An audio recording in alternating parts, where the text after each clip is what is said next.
दूसरा है करूब। पहले आकाशीय प्राणी सारा, दूसरे आकाशीय प्राणी है करूब। ये करूब के बारे में यहेजकेल नबी के किताब उसके पहले अध्याय में पूरा पढ़िएगा। अभी हम उतना पढ़ने का हम लोग के पास समय नहीं है, आप बाद में पढ़िएगा, आपको मालूम होगा। वहां पहला अध्याय में है करूबों के बारे में, और यहेजकेल के 10वें अध्याय में भी आप इसके बारे में पढ़ सकते हैं, समझ सकते हैं। इसमें वर्णन है, थोड़ा विवरण है। इसके अलावा कई अन्य जगह हैं, वहां थोड़ा बहुत इनका जिक्र है, करूबों के बारे में जिक्र है। जैसे पहला शामुएल 4 में, दूसरा शामुएल 6:2 में, दूसरा राजाओं की पुस्तक 19वें अध्याय का 15वें वचन में, भजन संहिता 80 अध्याय और पहला वचन 99 जो भजन संहिता है उसका पहला वचन।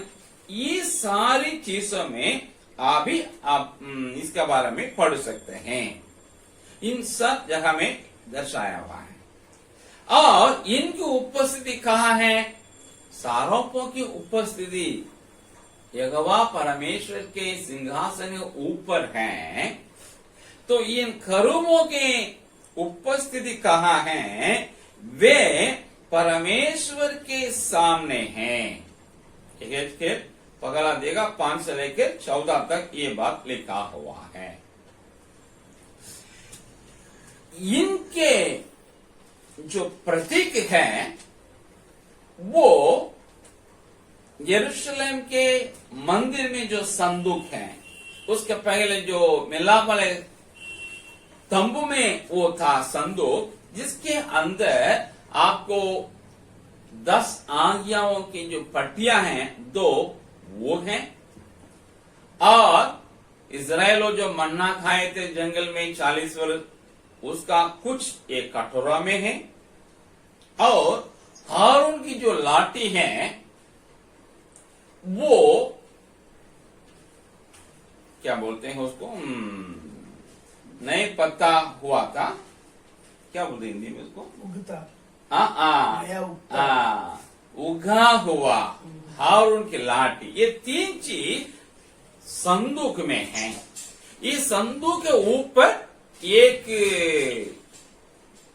सिंहासन, अनुग्रह का सिंहासन है, और उसके दोनों साइड में 2 करूबों को बना के रखा हुआ है। ये स्वर्ग में रहने वाले करूबों के प्रतीक 2 ये संदूक के ऊपर हैं। इसके अलावा उसका जो चित्र जो है वो मिलाप वाले तंबू के जो पर्दा हैं, बाद में वो मंदिर का पर्दा बन गया, उन पर्दों में खड़े हुए हैं। और सुलेमान जो मिलाप वाले तंबू को मंदिर में पक्का भवन में तब्दील किया तो दीवार में उसको खुदवाया है।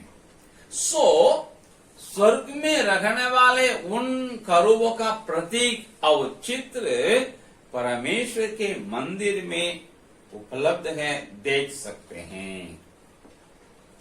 और इन लोग कैसे हैं देखने में? ये भी मनुष्य जैसा ही दिखता है, उनका रूप मनुष्य का सा ही है। यहेजकेल पगला अध्याय का 5वें वचन में है। और इनका शराब के जैसे एक मुख नहीं 4 मुख है। एक करूब के लिए 4 मुख, जिसे हम लोग देखते हैं हमारे देश के जो क्या बोलते हैं प्रतीक, अशोक स्तंभ में 4 सिंह हैं चारों तरफ, उस प्रकार वहां जो करूब है ये करूब 4 मुख हैं। लेकिन चारों मुख एक समान नहीं है। जैसा अशोक स्तंभ में ऐसा नहीं है। एक मुख आपको सिंह का, एक मुख बैल का, एक मुख मनुष्य का और एक मुख उखाब का। इस प्रकार चार प्राणियों का चार मुख एक खरोब में होता है। सारब में एक ही एक मुख है। अब हम लोग ने देखा सारब में 6 पंख, लेकिन इन खरूब में एक एक खरूब में 4-4 पंख था। 4 पंख, 4 मुख और पांव भी 4 पांव और 4 हाथ भी उसमें हैं। इसका जिक्र एहेजकेल पहला अध्याय का 6वां वचन से लेकर 14वें वचन तक, फिर 10वें अध्याय के 20वें वचन से लेकर 22वें वचन तक अगर आप पढ़ेंगे आप उसमें समझ सकते हैं।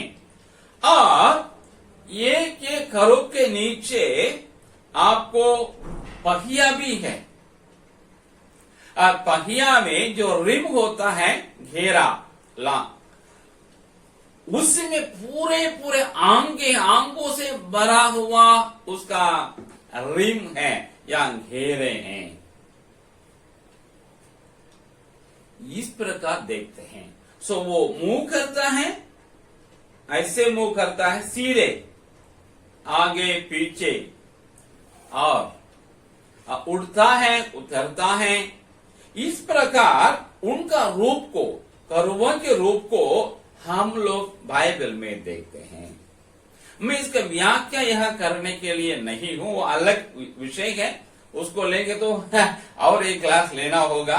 सो वो परमेश्वर की इच्छा हो तो कभी आप इसके बारे में सीखेंगे, मेरे द्वारा किसी और के द्वारा। सो हम इतना ही देखते हैं, स्वर्ग में उपस्थित दूसरे प्राणी हैं, आकाशीय प्राणी हैं, वो खरूब हैं, ये परमेश्वर के सामने हैं। इनका क्या कार्य है? एहेजकेल 28 का 14वें वचन, उत्पत्ति 3 अध्याय का 24वें वचन से हमको एक से समझ में आता है। ये खरूब जो हैं, इनका एक काम, विषय काम है रक्षा करना है।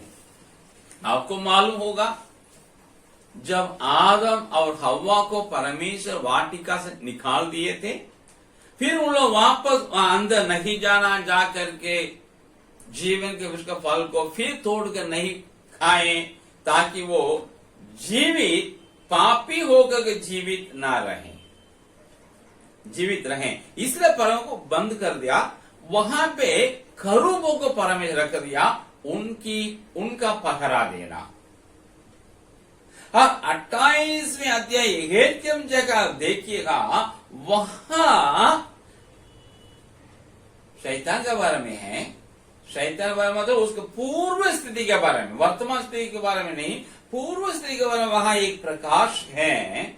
उस प्रकाश में एक चीज हमको समझ में आता है, 28वें अध्याय का 14वें वचन में परमेश्वर एहेजकेल के द्वारा कहता है, तू तो आदन की वाटिका में था।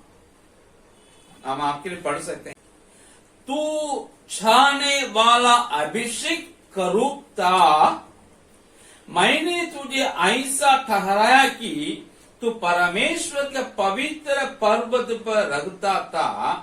तू आग सरी के चमकने वाले मणियों के बीच चलता फिरता था। 13वें वचन में लिखा है, तू परमेश्वर की अदन नामक बारी में था। परमेश्वर अदन नामक वाटिका को आदम हव्वा के लिए बनाने से पहले इस पृथ्वी में एक और आदन की वाटिका थी, उसी में ये खरूब था, उसी को पहरा दिया करता था। एक चीज है, इनका कार्य में एक प्रथम है पहरा देना, खास करके दोनों अदन की वाटिकाओं की। यहेजकेल 10वें अध्याय 9 से 16 तक पढ़ेंगे, वहां एक समझ में आ जाएगा, ये परमेश्वर की इच्छा को पूरी करते थे, वो उनका एक काम था। दूसरा शामिल 22वें अध्याय 11वें वचन में पढ़ने से हमको समझ में आएगा, ये परमेश्वर की महिमा को दर्शाते हैं, परमेश्वर की महिमा को करूब दर्शाते हैं। चौथा उसका काम था, जिसका जिक्र दूसरा शामिल 22वें अध्याय 11वें वचन, भजन संहिता 18वें अध्याय के 10वें वचन में लिखा, परमेश्वर का सवार बनना। परमेश्वर करूब में सवार होकर के गए करके लिखा है। भजन संहिता 18:10 में वो पवन करके लिखा। पवन मतलब एकदम जबरदस्त पवंडर, उसी को बोलते हैं पवन, स्टॉर्म। और मैंने कहा संदूक के ऊपर इनको प्रतीक के रूप में रखा है, उसका मतलब क्या है, जिसका जिक्र है निर्गमन के पुस्तक 25वें अध्याय 18 से लेकर 22, फिर इब्रानी की पत्री 9वें अध्याय का 5वें वचन में इसका जिक्र पढ़ सकते हैं। उसमें क्या मतलब है, ये संदूक के अंदर जो वस्तु है, पवित्र वस्तु है, मन्ना, हारून के लाठी और 2 पट्टियां जिसमें 10 आज्ञा लिखी हुई हैं, उनकी रक्षा ये करते हैं प्रतीकात्मक रूप से।